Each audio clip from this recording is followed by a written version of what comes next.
Hello student. आज के video में हम सिमेटिडिन ड्रग की डिटेल स्टडी करेंगे। इस वीडियो में हम देखेंगे कि सिमेटिडिन ड्रग का फंक्शन क्या है, इसके स्ट्रक्चर क्या है,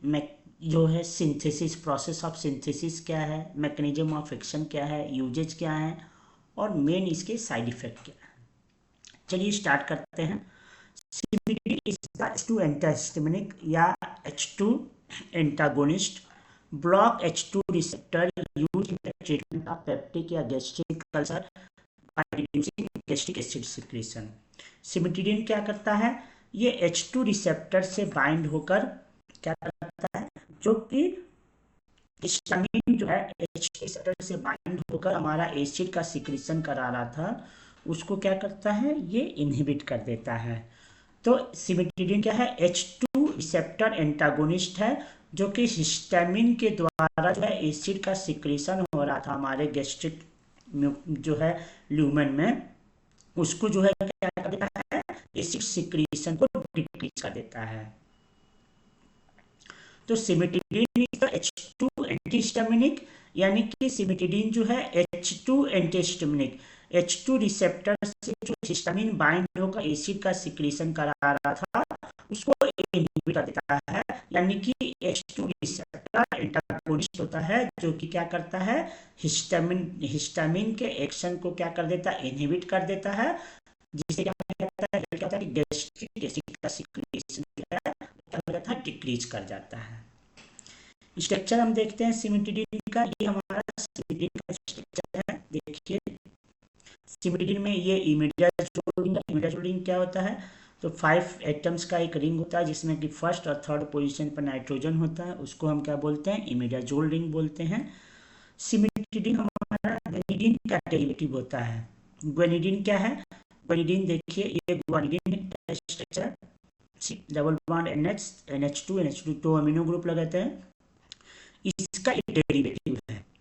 देखिए ये ग्वेनिडीन है, C डबल बॉन्ड NH और इससे सब्स्टिट्यूएंट जुड़ में है। तो ग्वेनिडीन ये क्या है, देखिए एक हाइड्रोजन ग्वेनिडीन में जो एक हाइड्रोजन या NH पे एक हाइड्रोजन था, इसे रिप्लेस कर साइनो लगा दिया है। एक अमीनो ग्रुप को रिप्लेस कर हाइड्रोजन को रिप्लेस कर CH3 ग्रुप लग गया है, और एक हाइड्रोजन ग्रुप को हमने रिप्लेस किया है, तो ये जो है ये साइड आ गया है इसमें। तो इसका नामनक्लेचर कैसे करते हैं हम, देखिए ग्वेनिडीन में जो है 3 नाइट्रोजन है, तो इनके हम जो है नामन जो है नंबर इसका जो डिनोट कर देते हैं, इसको इस नाइट्रोजन को हम नाइट्रोजन डबल डैश से डिनोट करते हैं, इस नाइट्रोजन को नाइट्रोजन सिंगल डैश, और ये नाइट्रोजन होगा। तो N डबल डैश से कौन सा नाइट्रोजन जुड़ा हुआ है, साइनो ग्रुप जुड़ा हुआ है, N double dash cyano, N से मिथाइल जुड़ा था, और N डैश से आपका जो है ये चेन जुड़ा हुआ, इसका नोमेनक्लेचर करेंगे कैसे, देखिए इस N डैश का जुड़ा है 2, तो 2 हम क्या किए, एक और दो, इस दो का एक और दो कार्बन का ये इथाइल चेन है, तो इस सेकेंड ग्रुप, इस सेकेंड कार्बन से जो है आपका ये जुड़ा हुआ है, इसका नोमेनक्लेचर कर लेते हैं 5 मिथाइल। 5 मिथाइल क्यों, ये इमिडाजोल रिंग है, इसका नंबरिंग करते हैं 1 2 3 4 5, तो 5th पोजीशन पे इमिडाजोल के मिथाइल ग्रुप जुड़ा हुआ है, 5 मिथाइल इमिडाजोल। 4th पोजीशन पे मिथाइल जुड़ा, तो 4 आइल मिथाइल थायो, सल्फर ग्रुप है तो थायो, ये जो है दो कार्बन का रिंग चेन है, तो इथाइल, और ग्वेनिडीन, ग्वेनिडीन से जुड़े हुए हैं तो ग्वेनिडीन हो गया, ये इसका IUPAC नामनक्लेचर हो गया। अब इसकी सिंथेसिस देख लेते हैं। देखिए सिंथेसिस जो है हम कराएंगे, इथाइल 2 क्लोरो एसिटो एसीटेट के रिएक्शन हम करा देते हैं, किसे, 2 मोल्स ऑफ फॉर्मेमाइड, फॉर्मेमाइड की जो है CHCONH2 फॉर्मेमाइड है, तो 1 मोल और 2 मोल हमने लिया, और ये जो है इथाइल 2 क्लोरो एसिटो एसीटेट हम ऐसे लिख सकते हैं, या इसी को हम ऐसे भी लिख सकते हैं। ये क्या है, हमारा एसीटो ग्रुप है, ये इथाइल है, तो इथाइल इस 1 और 2 सेकंड पोजीशन से इससे क्या क्लोरो ग्रुप, 2 क्लोरो, इसको हम एसीटो बोलते हैं, और ये CH COO क्या है, एसीटेट है, तो ये क्या हो जाएगा, इथाइल 2 क्लोरो एसीटो एसीटेट। इसकी जब हम रिएक्शन करा देते हैं तो इसका एक हाइड्रोजन और इसका क्लोरीन निकल जाता है HCl के रूप में, तो क्या होगा, इससे ऐसे जाएगा HCOONH, और इसमें इस एक जो है दूसरा फॉर्मेमाइड का जो है 2 हाइड्रोजन और इसका एक ऑक्सीजन जो है वाटर ग्रुप में निकल जा रहा है, तो ये जो है इस प्रकार से जुड़ गया, देखिए HCOO डबल बॉन्ड CH3, आपका इंटरमीडिएट मिल गया। इसको जब हीट कर देते हैं तो ये फॉर्मिक एसिड के रूप में जो है यहाँ जो है फॉर्मिक एसिड निकल जाता है HCO, इसका एक O HCO, एक इसका O C डबल O हो जाएगा और एक H यहाँ से निकल जाएगा और इसका साइक्लाइजेशन हो जाता है और ये स्ट्रक्चर मिल जाता है हमको, देखिए CH COC2H5, फिर से इस कार्बन से CH3 जुड़ा हुआ है, ये नाइट्रोजन जो है इस कार्बन से जुड़ जाएगा और ये नाइट्रोजन यहाँ पे आ गया है, तो इसका साइक्लाइजेशन हो गया है। अब ये हमको ये स्ट्रक्चर मिला, इसकी जो है हम क्या कर देते हैं, रिडक्शन करा देते हैं, एस्टर का रिडक्शन कराते हैं तो अल्कोहल चेंज हो जाता है, तो ये क्या हो जाता है COC2H5 इसमें कन्वर्ट हो जाएगा, CH2OH में कन्वर्ट हो जाएगा। अब इसकी रिएक्शन करा देते हैं 2 मर्केप्टो इथाइलएमीन से, देखिए ये इथाइलएमीन के सेकंड पोजीशन पे 1 और 2 सेकंड पोजीशन पे SH ग्रुप जो है उसको मर्केप्टो बोलते हैं, तो 2 मर्केप्टो इथाइलएमीन, इसकी रिएक्शन करा देते हैं तो ये जो है इसका OH और इसका एक हाइड्रोजन H2 का ग्रुप निकल जा रहा है और ये ग्रुप यहाँ पे आकर जुड़ा रहा है, देखिए CH2S CH2 NH2, ये कंपाउंड हमको मिला। अब इसकी हम रिएक्शन कराते हैं किसे, इससे, ये देखिए इसका नाम क्या है, ये साइनो ग्रुप है CN, और इस नाइट्रोजन से डबल बॉन्ड से जहाँ भी जुड़ा होता है इसको हम क्या बोलते हैं, इमिडो, तो इसका नाम कैसे देंगे, N से जुड़ा हुआ है cyano, N cyano imido SS di methyl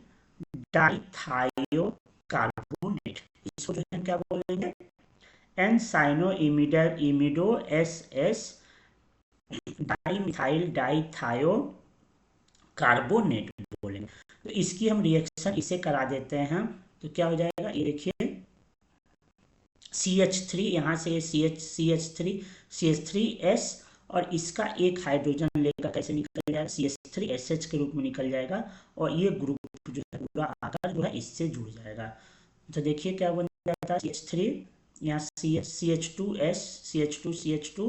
NH, एक हाइड्रोजन इससे निकल गया तो NH, और ये है CH3SH, इसके साथ CH3SH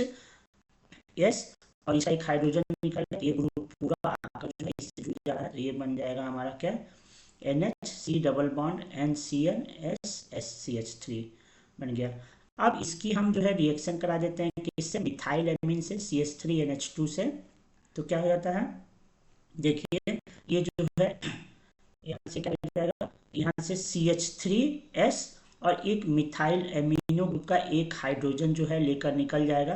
तो क्या आ जाएगा, देखिए यहाँ पर CH3, ये CH3S और एक हाइड्रोजन निकल गया तो CH3SH निकल जा रहा है और ये ग्रुप आकर इससे जुड़ जाएगा, CH3NH आकर जुड़ जाएगा, देखिए NHCH3 यहाँ पे आकर जुड़ गया है, तो हमको क्या मिल गया, सिमिटिडिन हमको मिल गया। तो इस प्रकार से जो है हम सिमिटिडिन की सिंथेसिस करते हैं। मैकेनिज्म ऑफ एक्शन देख लेते हैं, तो सिमिटिडिन जो होता है कहाँ पे करता है, ये पेराइटल सेल में जो हमारे पेराइटल सेल्स होते हैं उनमें जो होता है ये सोडियम पोटेशियम एटीपेज एंजाइम होता है जो कि रिस्पॉन्सिबल होता है किसको, एसिड सिक्रीशन के लिए। तो जो H2 रिसेप्टर होता है,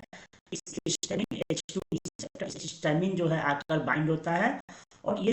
जो है बाइंड होकर CAMP डिपेंडेंट पाथवे को एक्टिवेट करता है और यहाँ से क्या करता है, जो हमारे पेराइटल सेल्स में हाइड्रोजन है ये क्या होता है, गैस्ट्रिक ग्लैंड के हमारे ल्यूमेन आ जाते हैं,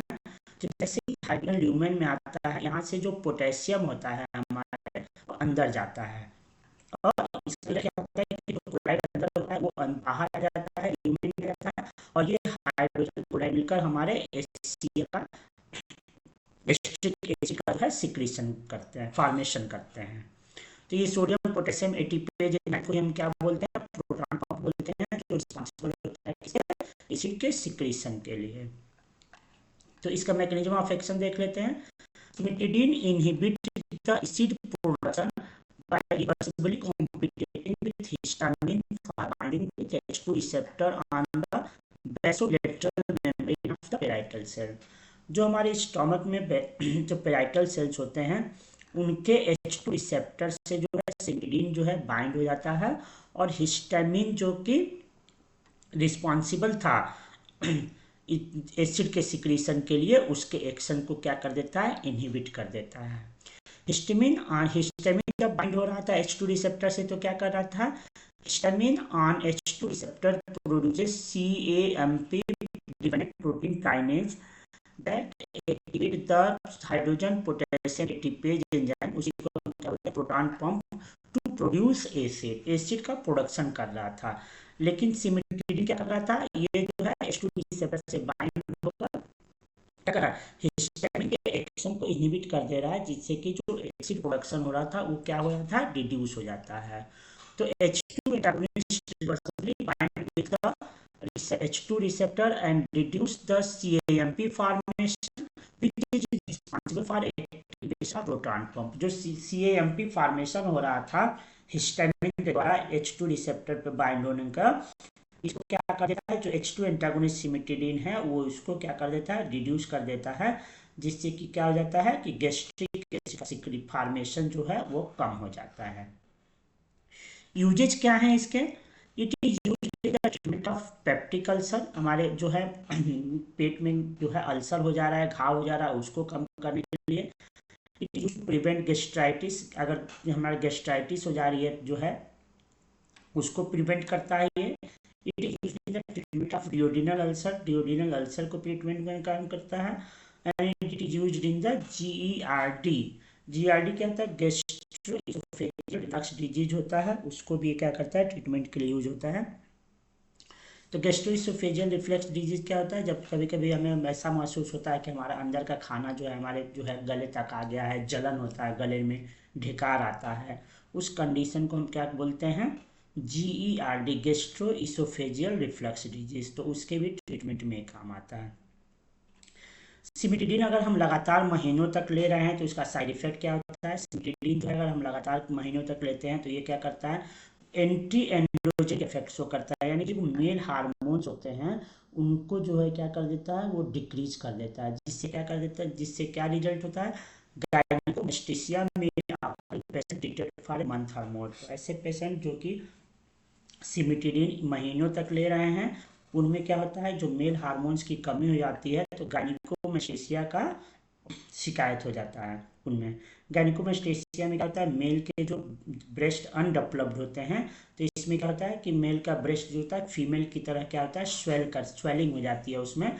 उस कंडीशन को हम गायनेकोमेस्टेसिया बोलते हैं। तो ये क्या मेन साइड इफेक्ट है सिमिटिडीन का, अगर हम लॉन्ग टाइम तक इसको यूज करते हैं तो इस वीडियो में हमने डिटेल सारी स्टडी कर ली कि सिमिटिडीन क्या होता है, इसके स्ट्रक्चर क्या है, इसकी सिंथेसिस क्या होती है, इसके मेन साइड इफेक्ट होता है। उम्मीद करते हैं कि ये जो है टॉपिक आपको समझ में आया होगा। अगर कोई कन्फ्यूजन हो तो आप कमेंट बॉक्स में हमको जो है लिख सकते हैं, हम आपको कन्फ्यूजन को दूर करेंगे। Thank you.